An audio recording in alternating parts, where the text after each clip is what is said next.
Hi, everyone. We'll be getting started in just a couple of minutes. Hi, Suzanne.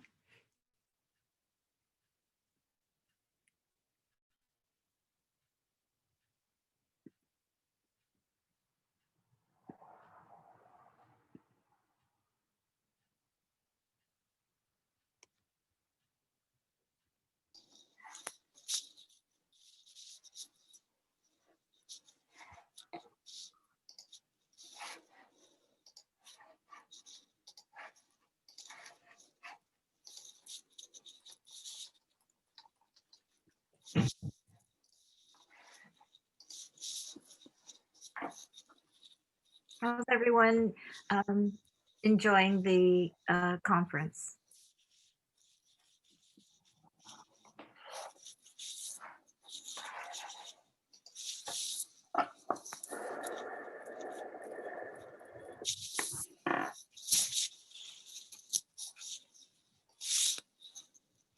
Great. Okay, Suzanne, shall we go ahead and get started? Sure, I'm going to go ahead and share the screen. Okay, I'll go ahead and do a few just housekeeping items first. Okay. Okay.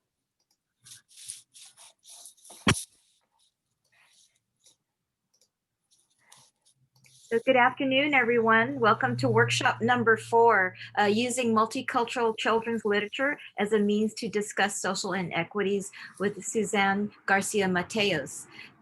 Just a few housekeeping items first. So this session is being recorded just for your knowledge. We encourage everyone to use your viewing options that are most comfortable for you. Most of us on the team felt that just speaker view was most helpful. Please be sure to include your questions in the chat. I'll monitor and we'll save our questions for the end. And please complete the evaluation at the end of the presentation. And if needed, I'll place the bit.ly link in the chat. So thanks again. And so we'll go ahead and get started. I'm delighted to introduce Suzanne Garcia-Mateus. Suzanne is assistant professor and director of the Monterey Institute for English Learners for the College of Education at Cal State Monterey Bay and an Escala Scholar. Suzanne's PhD is in bilingual and bicultural education. She grew up in a bilingual community in Southern California and is now raising 2 multilingual daughters. Her most recent research project explores Latinx parents raising bilingual children. Exciting research with very practical implications. Please welcome Suzanne Garcia-Mateus. Suzanne? Thank you, Kim. I'll go ahead and get started. You've already heard a little bit about me, but I was also a bilingual educator in public schools in Texas and Missouri. I worked in immigrant communities and in various different models of bilingual education. I am also raising multilingual daughters, pictured here, which brings it, its own new set of challenges. So here are my goals for the presentation, my presentation outline. I'll state the goals. I'll talk a little bit about multicultural, multilingual children's literature, and get into how to use that literature to discuss social inequities. And then lastly, I'll share a little bit about process drama throughout the presentation, or drama in the classroom. It's another way of calling it. So my main goal is just to demonstrate how one elementary school teacher facilitated discussions about social inequities in her classroom. And then I want to, through that example, hone in on specific strategies that she used to have these sorts of discussions, but also to position children of color and Latinx students in positive ways in her classroom. And I'll be speaking about one particular bilingual context, and it's the two-way immersion model, which I'll define in the presentation. So an overarching question here is, how can teachers tackle racial inequities in the classroom? Well, I'm offering one strategy, and that's through multicultural, multilingual children's books. This is one of the books that that the teacher used in this example that you'll see in a second for her classroom. The book was called My Name is Jorge on Both Sides of the River. She did this through process drama or drama in the classroom, and I'll also describe what that is. And one of what we noticed was that through process drama, it promoted critical thinking of students, which I'll show with an example. It also developed cross-cultural awareness between students in the classroom. Leads to critical consciousness, which the webinar already defined for us, but I'll define it too in my presentation in terms of how I'm seeing it in a second. Here are some of the wonderful multicultural and multilingual children's books that I love to use, both in the classroom with university students, with the teacher in this particular presentation that you'll see, and then with my own children. So the one thing I wanted to really hone in on prior to showing you the example of a teacher in her classroom is how do we choose quality multicultural, multilingual children's literature? How do we know that the literature that we're sharing with our students is, high quality material or books? So I draw from the Council on Interracial Books for Children because they have 10 wonderful criteria that I have used in my own classrooms at the university level to have students examine whether or not their books are high quality, multicultural, multilingual books. So first, check the illustrations. Who's being represented? Who do we see in the books? The storyline. What is the story about? Is it focusing on a racial inequity, or is it just simply showing people of color doing everyday things, both of which are really valuable? Let me go back to this one. Well, actually, I'll just keep going and then I'll touch on other points. Lifestyles, right? So which kinds of families are most represented in the books? And then what kind of relationships within those families are children seeing?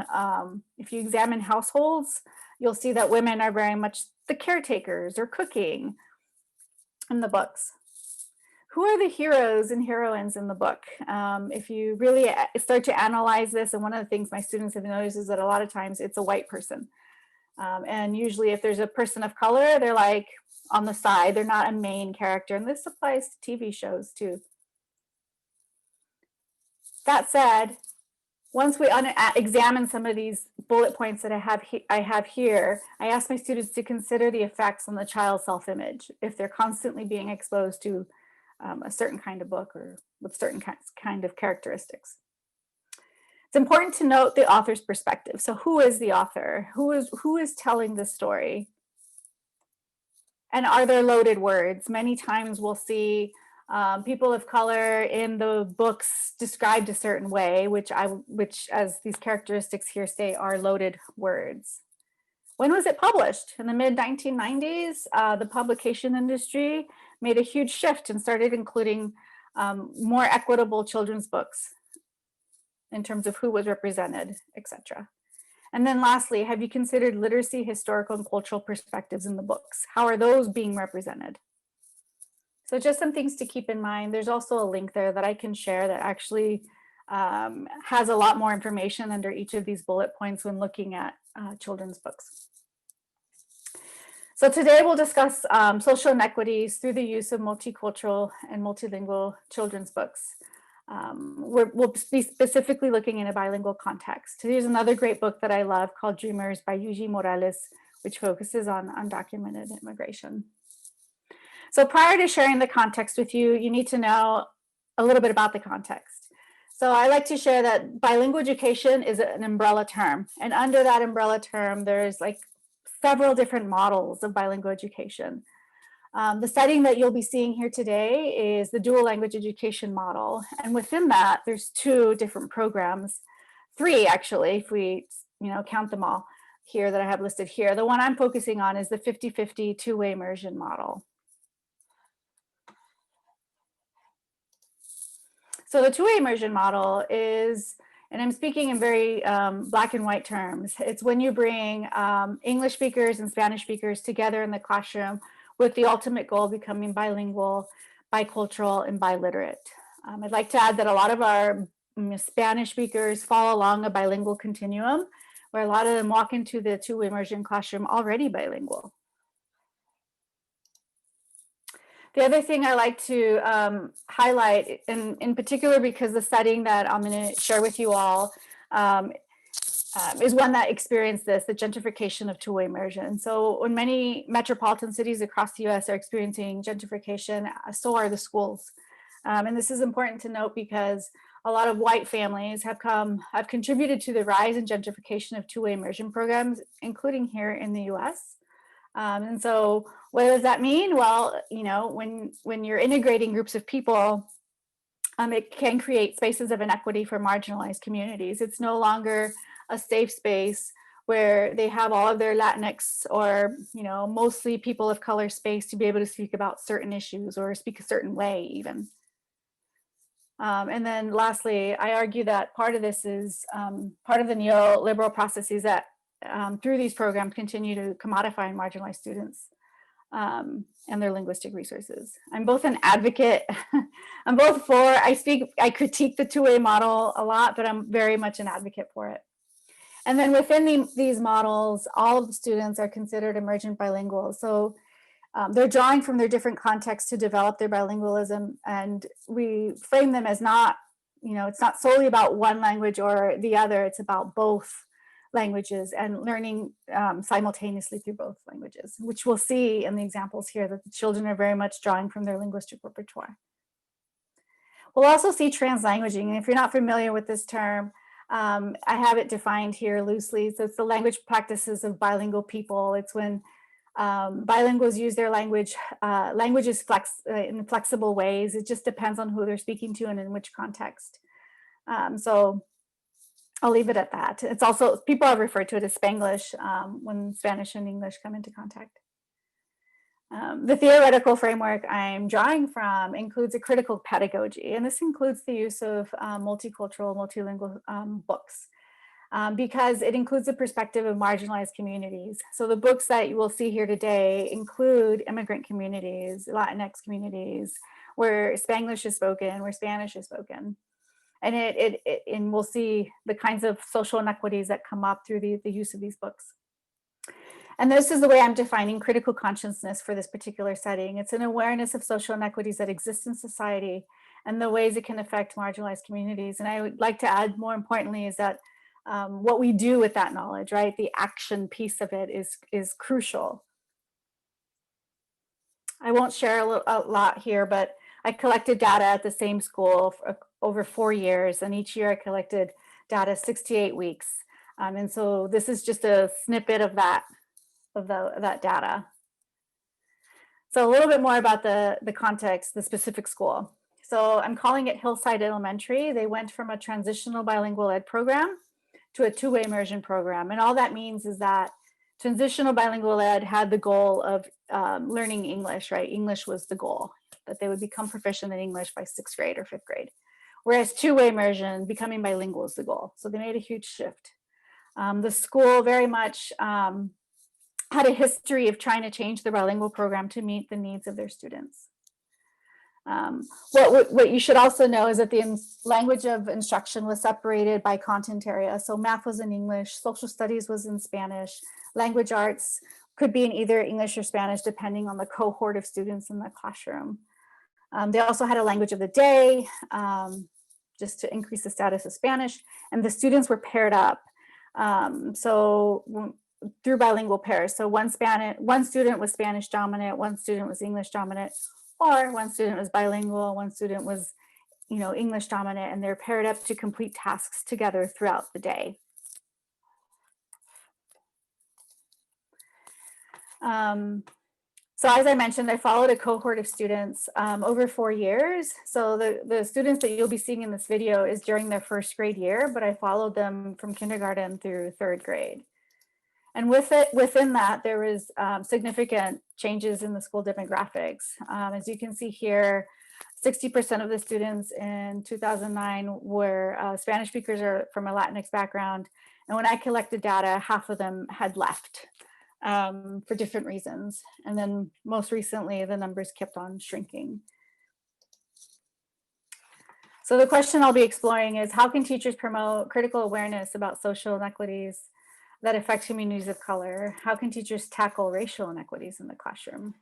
This is another great book that problematizes gender identity. But the two books that we'll focus on in this presentation are here. One of them is by Gloria Ansaldúa. It's called Friends from the Other Side, Amigos del Otro Lado. And then the other one is by Jane Medina, My Name is Jorge. I'd like to point out that Jane Medina is not from a Latinx background. She's a white woman, but she writes so beautifully about the immigrant experience, and it's because she has spent a lot of time with the Latinx / immigrant community in the US. And so she has developed sort of an insider perspective as an outsider. So one of the things we did with children in these two examples, again, this is a first grade classroom, is that we use drama. So what we would do is read a book to the class and then stop at a crucial point. We wouldn't tell them what happened next. We'd close the book, and then we'd deliberately and mindfully pair them up in groups of 2 to 3, depending on the book. And then the students had to decide what kind of solution the characters in the books would come up with. And it was all up to them. And we, as a teachers, mostly facilitated. We walked around the room and asked open-ended questions, got them going. And then in the end, they had to reenact their scene in front of the classroom. What we learned is the most rich interactions and most deep interactions happened when they were practicing and not necessarily when they were in front of the class.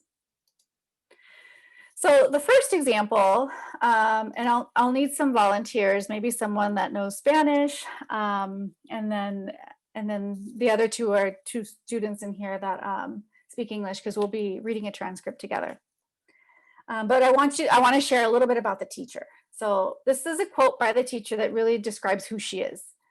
She says, "I understood Spanish just fine, like my grandmother understood English just fine. But she would answer me in Spanish, and I would talk to her in English. We were two-way. I completely understood everything in Spanish, but I was never encouraged to speak Spanish, never explicitly taught. It was just what I picked up from my parents and my grandparents." So this is a teacher who used her Spanish and English in mindful ways, but in what made sense to her. So she didn't necessarily stick to, math, this is Spanish time, this is English time. She just drew from her bilingualism in ways that made sense. So the participants, and I do need a few volunteers. Tessa has 1 line, Liam has 1 line, Josue has several lines, and he speaks in Spanish and English, and I can be Mrs. Jackson. Can I have 3 volunteers for Josue, Tessa, and Liam? So who would like to be Josue?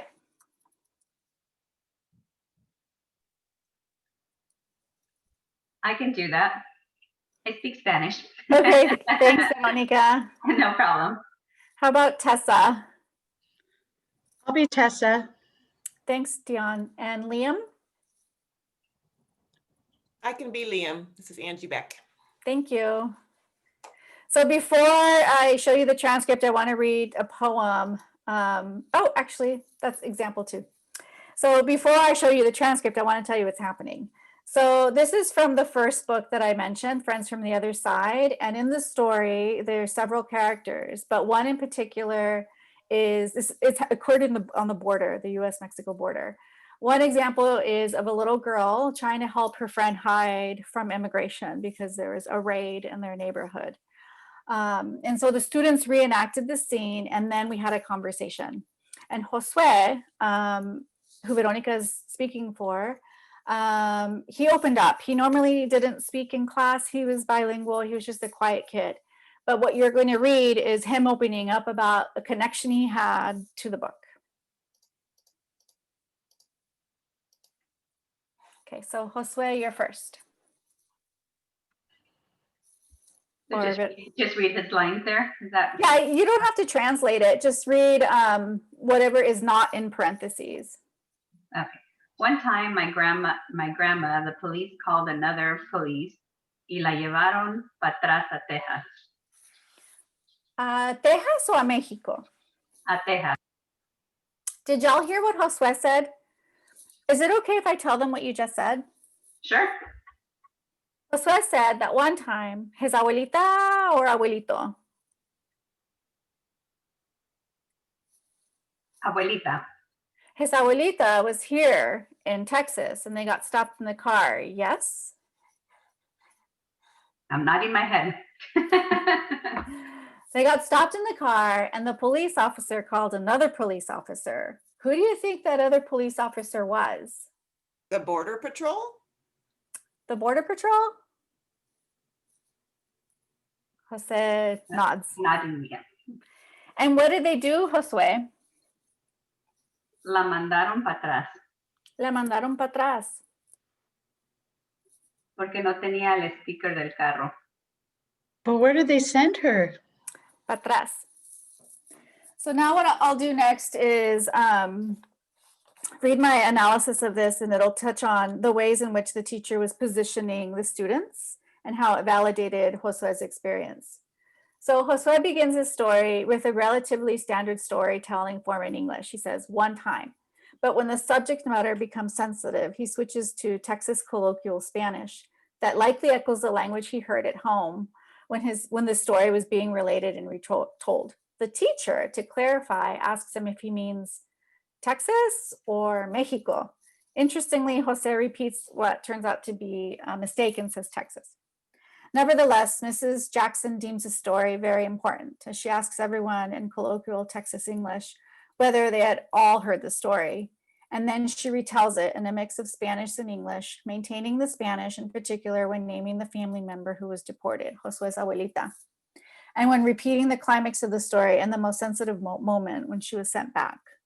This models for the class that there are times when it is most appropriate to use Spanish, or at least to stick to the language that the original storyteller has used, such as for family names and emotionally charged events, regardless of externally imposed language policies that dictate this to be an English discussion. Translation is not always appropriate, she seems to be telling the students. It is also important to note that Mrs. Jackson's priority during Jose's retelling of this deportation event appears to be ensuring Josue has a respectful space for his hybrid retelling.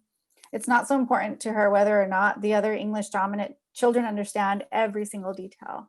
She does not, for instance, notice or seem particularly concerned about Tessa's confusion with the term patras, an expression that may well also confuse a native speaker, Spanish speaker, or just a Spanish speaker from another region, not accustomed to contracting the particular words para atrás. This particular expression might also confuse someone not familiar enough with the culture of immigrants and Tejanos along the Texas-Mexico border to know that patras means Mexico. And that because his abuelita's car registration had expired, the police had an excuse to stop her, which is why Josue's abuelita was sent back over the international border to Mexico. So Mrs. Jackson's purposeful acceptance of Josue's sometimes marginalized home language practices while he was telling a sensitive personal story modeled for her students a willingness to welcome diversity and an openness to engage in important ideas, however they are expressed. More than that, by letting Josue's story be the center of important discussion, Mrs. Jackson purposely moved her class much deeper into the discussion of the complexity of undocumented immigration and life on the border. These are highly abstract ideas turned out to deeply impress her 7-year-old students. Tessa, for example, demonstrated an increasing thoughtfulness in subsequent discussions about Mexico, the border, and immigration. So one thing you should know about Josue is that he and other students like him is that I doubt they would have shared such a personal story had this kind of book not been shared in the classroom. So I'll go on to my next example. So there's 2 students in here, same classroom. One is Javier, he's Latino, Spanish dominant, and one is Ray. And he's Black and speaks what some have called Black English or African-American vernacular English. What you should know is that we had just finished reading this poem. And Veronica, can you be the teacher?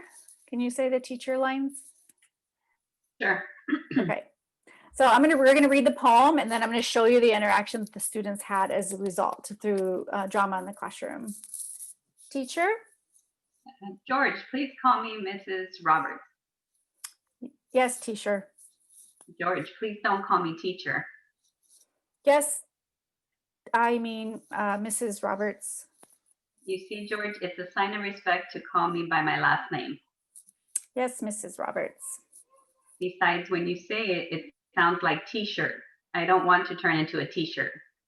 Mrs. Roberts, Yes, George? please call me Jorge. So we didn't read the whole poem to the students, but we stopped somewhere in the middle or towards the end, and we said, what's going to happen? And so you'll see what happened in the next scene with this particular pair. Are you guys ready? Okay, let's act. You keep on acting Spanish. Okay, right. Yo no sé inglés. It's English. Okay, well, do you understand a little bit of Spanish? Well, what's your name? Ruben, let's try. Let's just see how it goes, okay? Let's just try it. Go ahead. Who's first? Who's first? Me. Okay. Me. Okay, go. Oh, sí, sí. Entonces una cosa es Okay. Can you make it? teacher. What did you say? The teacher. No teacher. Okay. Teacher. Okay, teacher. Where's the teacher? ¿Qué quieres que diga entonces? Oh, he wants you to call him maestra. Okay. I apologize for the video. I wasn't good at recording it. But here's the transcript, and I'm going to go ahead and provide my analysis. I did discourse analysis for my research, and so I get really into the use of Spanish and English, but then I do provide some of the other analysis that speak to the topic of this presentation. So in the full transcript that I have for this scene, there are 27 turns of talk. 17 of those were in English, 5 were in Spanish, 1 was in African American vernacular English, 3 were code switches or Spanglish, and 1 was the body language response. What is interesting is that Javier participated in 3 kinds of expressions: English, Spanish, and the translanguaging practice of code switching. Furthermore, he was exposed to Black English in a common form of body language, the nodding of the head, and probably much more body language than that. There were so many kinds of linguistic resources at play, and this is how complex interactions are in general, and even more so in the two-way immersion classroom, where becoming bilingual is the focus and the goal. The transcript that I've posted here is an example of how translanguaging includes a critical component. It is not just an umbrella term for code switching, translating, reading, or writing in one language or another. It's engaging academically, using all of one's linguistic resources and cultural resources in a unified fashion with intention. When the teacher includes opportunities for students to engage critically, she's making a space for translanguaging to happen. In the scene above, students had the choice to change the course of events in a poem. While most students asked the teacher to call George Jorge, Javier went deeper and asked the student Raymond to call him maestra. Perhaps being placed in a role that asked him to engage with an identity of someone with power, a classroom teacher who was correcting a student gave him this agency or confidence to change the storyline to address his concerns as a Spanish dominant student learning English by asking his partner, an English dominant student, to speak Spanish. Now, in Ray's defense, he'd only been there about a month, so I don't blame him for being a little hesitant. So the other thing I wanted to add was that, like Josue, Ray was a quiet student. So through drama in the classroom and through a book that really spoke to his own experiences in school, he exerted his agency and was able to speak in Spanish and ask someone to also speak in Spanish and call him maestra. The other thing I wanted to add that you don't see here, and I don't have the transcript for, is that Josue, his name was mispronounced a lot in class. They'd say Josue or Josue. And through one of the discussions in class, he actually very politely and connected to the book said, you know, y'all are saying my name wrong. It's not Josue or Josue, it's Josue. And so that too, this, these kinds of books gave him an opportunity to connect to it in a different way and share with the class that his name is being mispronounced by his classmates. So I'll keep going. So I'm arguing that these are the kinds of spaces, through these books, the teachers can open up spaces to develop an awareness about social inequities. And here we saw undocumented immigration and then the mispronunciation of a name. I describe this as culturally sustaining curriculum and demonstrated how important it is to have that. Why? Because they're stories from the borderlands. Different contexts may call for different themes. In this particular school, it was stories from the borderlands. It included border politics, the embodiment of border identities. Agency and immigrant status were brought to the forefront for our students. And it was also, it took time to get to these spaces, but eventually, like, the students had a respectful yet risk-taking space. And then social positioning, both of the students that you saw here, Josue and I'm forgetting the other student's name, Javier. They were socially positioned in ways that they were able to speak up from their own experiences, right? And these experiences that are usually marginalized.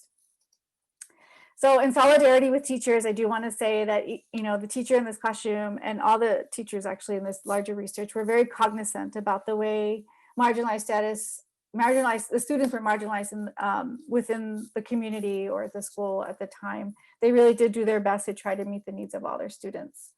But in particular, this particular teacher used her own positionality as a Latina and her experience as a heritage speaker and being from the border herself to inform her pedagogy, which is, I think,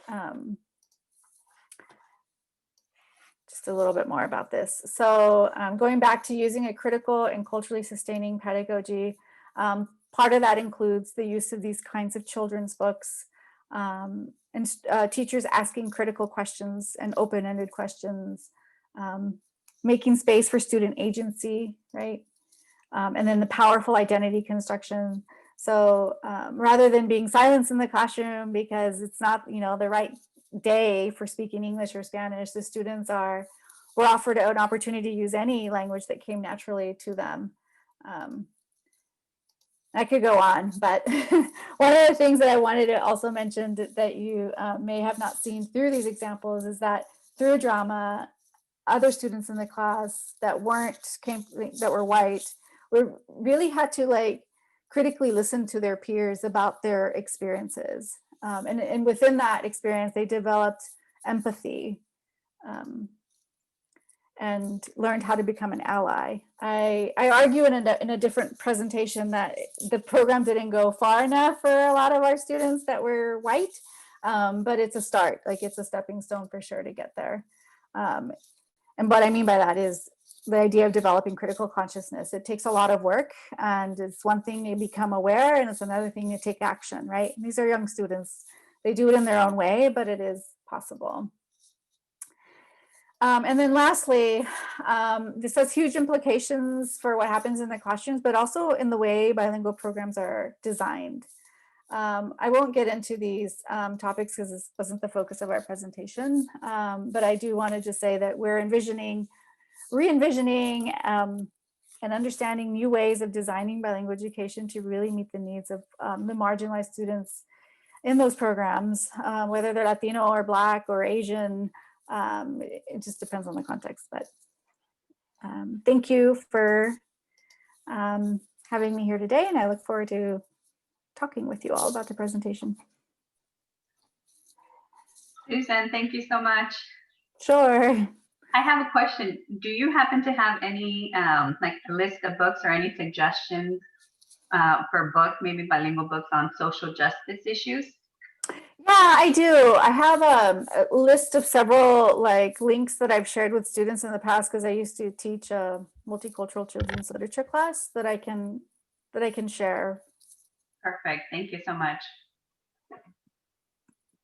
Sure. Other questions? Let's go ahead and keep the questions and comments coming.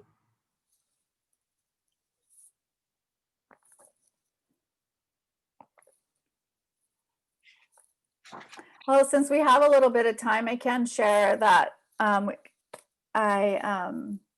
one of the ways that we implemented this in the classroom we started off with traditional fairy tales. Like, I don't recommend people just starting off with, you know, Friends from the Other Side with young children. And the reason we started off with like traditional fairy tales is because we got students comfortable with, you know, acting and speaking and using their body and in different ways to express what a character was thinking or saying.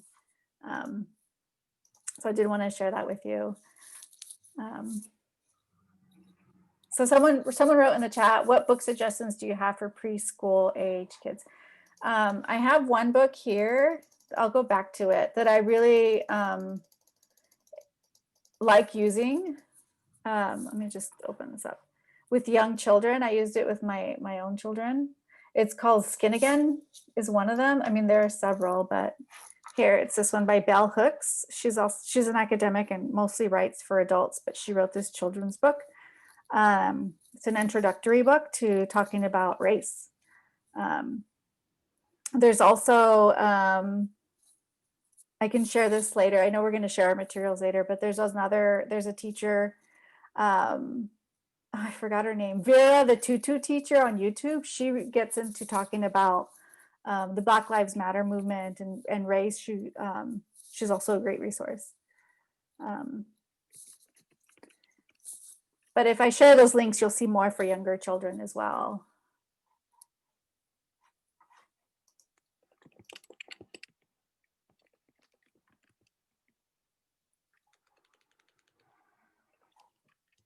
Yeah, I think that when you start to look at books to purchase, that if you examine them through this lens here that I shared with you, y'all, like I think it'll really help you decide whether it's a high quality book or not. Like A is for Activist is another book that I really like for young children, but it uses a lot of like big words and a 4-year-old may not understand that, but the images on there are helpful in just talking about some of the topics that it covers.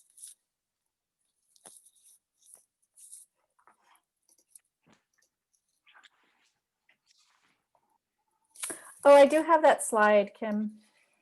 Oh, okay. Yeah, it's right here. Great, thanks. So if everyone can be sure to provide us with your feedback with the bit.ly link, we'd appreciate it. There's so many big ideas, complex ideas, and abstract ideas that came from your presentation for me. And so I feel like I'm still processing. One of the comments you made about the gentrification of two-way dual immersion programs. You know, I think we saw this coming a long time ago. I remember in Seattle programs in like the 80s, it was happening. And I know that this is not the topic of the workshop, but I just wanted to mention how it continues to happen, as well as with the obfuscation of bilingual education or the barriers that are presented to parents when they are when many parents believe that they are placing their child into a bilingual program when it's actually a transition to English program. Yeah, and the reason I brought it up is because the teachers at this school were really trying to respond to what was happening in terms of demographic changes. And that is one reason why this particular teacher moved forward with drama in the classroom with the use of these books. So that was a driving force for sure in terms of what she was doing. Not all teachers did what she did, but she was one of them. I'm wondering if anyone in the group has used drama or used children's literature to help children understand more social issues or bias or even like advocacy.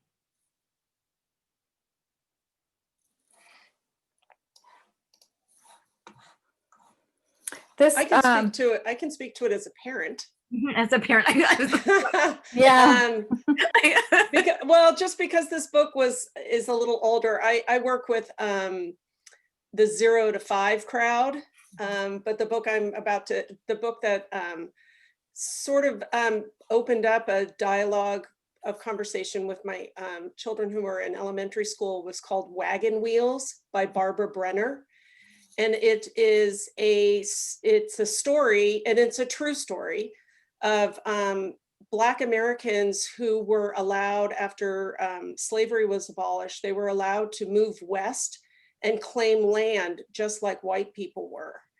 And it's about one family's trip west, and where they settled in, I think it was Nebraska. And during the course of the story is about, maybe takes place over the course of a year. And there's a section in it where the Osage Indians come and save their African-American community from starvation. And it was just a way to open up a dialogue with my young children to say, did you know that was possible? Did you know that, that the Osage Indians lived in this part of the country? And anyway, it was just it's a very well told story. It's, definitely for early elementary school age children, but just a great way to open a dialogue. I'd like to add that whole series of books really looks sensitively at children's, families, community, cultural context, and provides a perfect scaffold into reading. Kim, I see that we have a little bit of time, and I do, I had a longer presentation, but I didn't think we'd have time. So I do have some slides that speak to that describe the strategies that we used in order to implement process drama alongside these, these children's books. Sure. This is Dion. I just had a quick comment too, because I do work with adults. I just want to, even though we all know this, remind everybody that all these books work so great to open the dialogue with adult learners too. So I find it's a really comfortable way to begin the conversations. Yeah, I use them in my university classrooms as well, Dion, and the students really like looking at children's books. Even though I'm no longer teaching a multicultural children's books class, I still bring in some of those activities in the classroom, and I notice that they like them. Yeah, so some of the strategies that we used prior to talking about these social inequities included, they have different names. So choral response is one of them, pantomiming, freeze frame, and then playing out a scene. And then, process drama, which is the acting out part.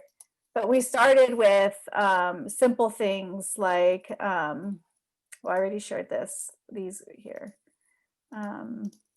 Choral response, where we would use a traditional fairy tale, and the book says something, and then the teacher would read it, and then we'd ask the students to say it too, like little pig, let me come in.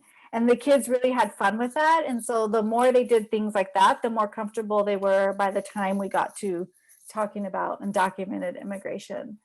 And so this is just an example of how we did that, right? This is through read alouds in the classroom.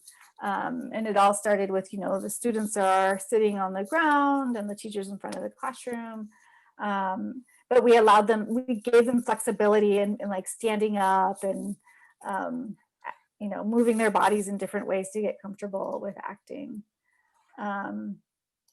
So there was also choral participation, especially in those books that have a lot of the repeated lines. And that's where the teacher would say something and the students would, support with the reading as well. I'll go on to pantomime. So with these books, we would ask the students things like it says here, like, how do you think the littlest billy goat felt when the troll jumped out? And then we'd ask them to show us that. And so that's how we included pantomime. And we used puppets as well to go along with that. And they really enjoyed it. So kind of the same thing, like where they were on the ground and we were seated in front of them. Freeze frame is fun. So this is when we're reading a book and we stop at a certain point and then we ask the class to demonstrate that with, whether in a group or alone, what that would look like, right? How would the characters feel? And how can we read that expression on, our classmates? So same setting, but there was a lot of like standing up, sitting down, a group would go up, a group would sit down, so on and so forth. And then we jumped into playing a scene. So, and this, happened over the course of weeks that we would prep the students for this. So by the time they had to play a scene, they were much comfortable. They've done some pantomiming, they did some freeze framing. And so we continued with traditional fairy tales. Like we did Cinderella and Little Red Riding Hood. We did the books that you saw here just now. And so at this point, they're used to speaking, using different expressions, but now they're in a group. So that was another strategy we used. And that's, how they thought about the different things that they might say that may not follow the storyline, or it may. A lot of them stuck to the storyline because they're first graders, they're little.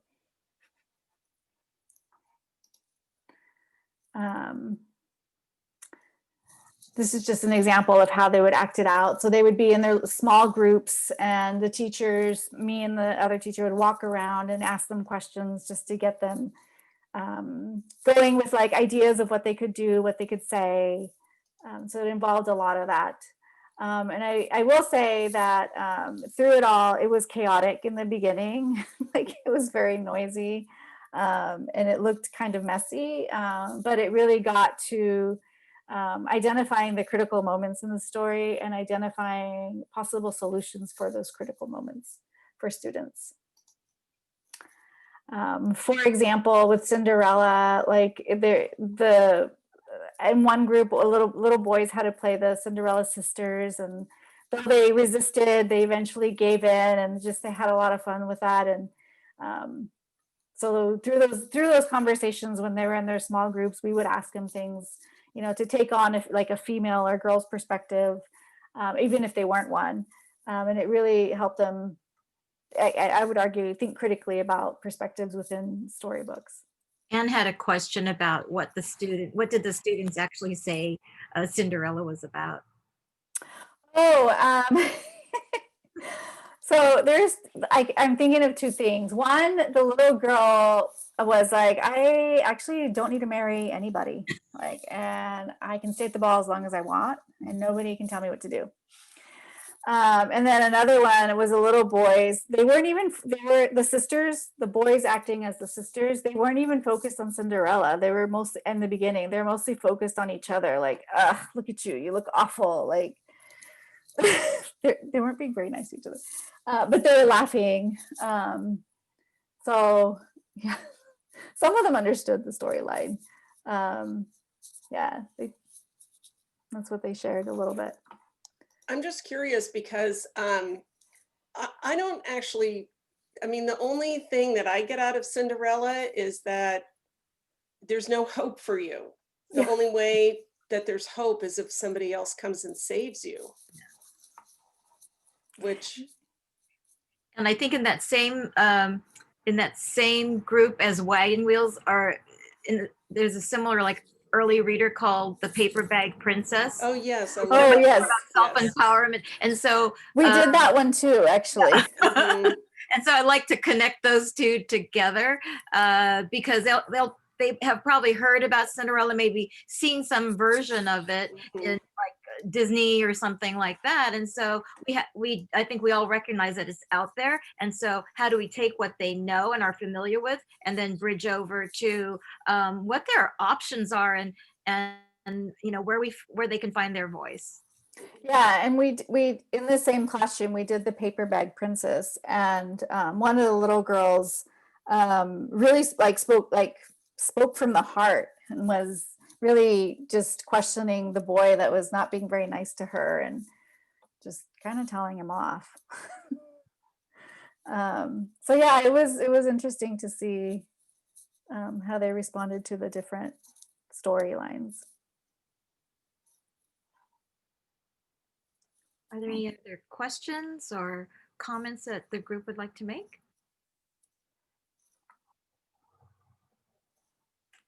Well, I wanted to. You said you had a book list. How do we get your book list?